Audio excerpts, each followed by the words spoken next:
È la cronaca ad aprire questa seconda parte del nostro telegiornale. Tragedia sfiorata sull'altopiano di Asiago, un Piper partito da Padova a terra d'emergenza. Fortunatamente pilota e passeggeri tutti salvi.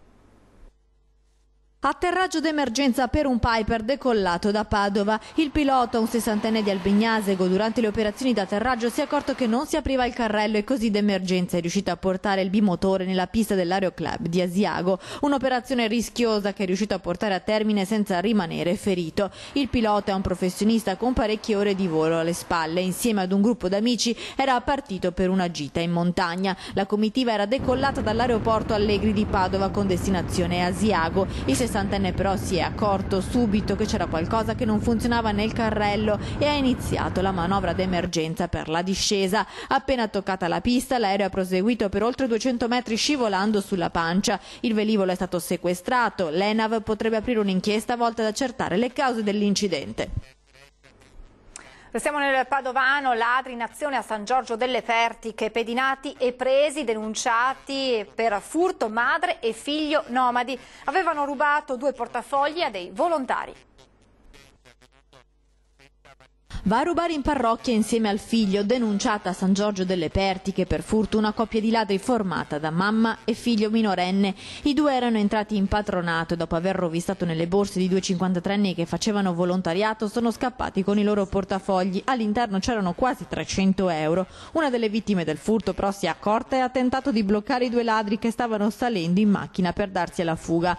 Anche un altro cittadino, testimone della scena, senza esitare si è messo ad inseguire l'auto dei malviventi, informando costantemente i carabinieri dei suoi spostamenti. I militari, grazie all'indicazione, hanno rintracciato l'auto dei ladri a Campodarsego e li hanno bloccati recuperando i portafogli rubati. Denunciata la 33enne nomade e il figlio 16enne dovranno rispondere di furto in concorso. Ed ora le immagini della manifestazione di ieri dei veneziani per riappropriarsi della loro città. No vado via. Lo gridano all'unisono circa 2000 veneziani riuniti per manifestare a favore della residenzialità in un lungo corteo da fondamenta dell'Arsenale a Riva degli Schiavoni. 42 le associazioni che hanno aderito alla giornata di protesta contro l'assenza di tutele per gli abitanti della città storica e di politiche per favorirne il ripopolamento, mentre il numero dei residenti continua inesorabilmente a calare al ritmo di 1 migliaio all'anno. Una protesta trasversale che ha visto partecipare realtà disparate, da Confartigianato ai centri sociali, unite soprattutto nel bocciare l'operato del sindaco Luigi Brugnaro e della sua giunta.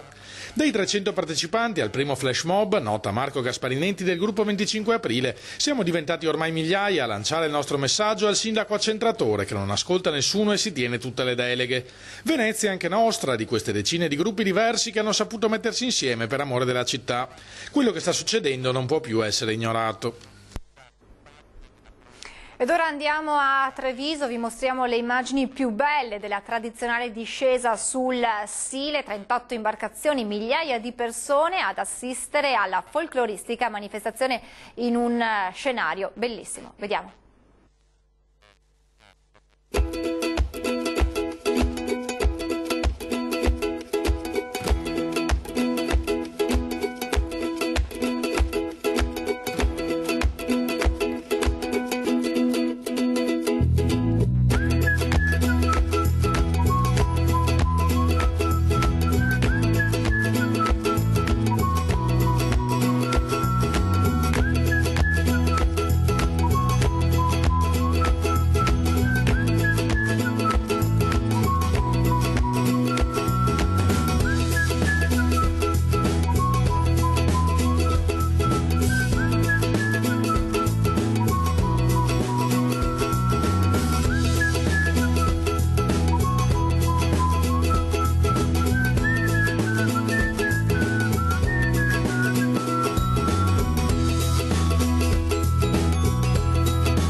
Il futuro delle banche, aspettando il decreto, se ne parla questa sera a 20:10 con Massimo Zanon, presidente di Confcommercio Veneto, e Paolino Barbiero, segretario CGIL Pensionati.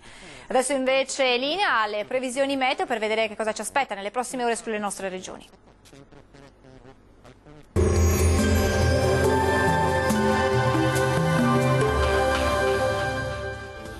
Si rinforza l'alta pressione sul nostro paese, bel tempo prevalente salvo per rare e veloci precipitazioni. Vediamo il dettaglio. Sul Veneto più nubi e locali temporali sui settori alpini del nord bellunese e anche sui rilievi del nord vicentino. Prevale il tempo asciutto e con ampio soleggiamento altrove.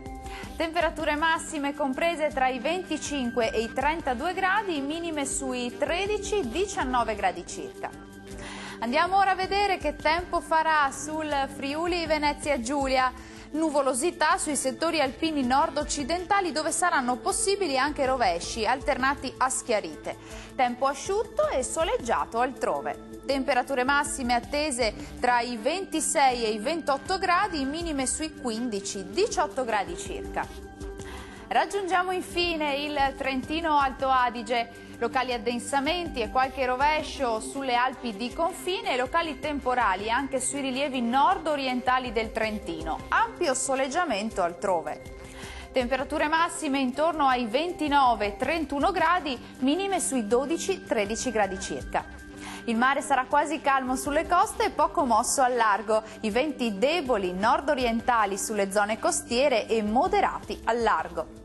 Dal meteo di Antenna 3 è tutto, arrivederci!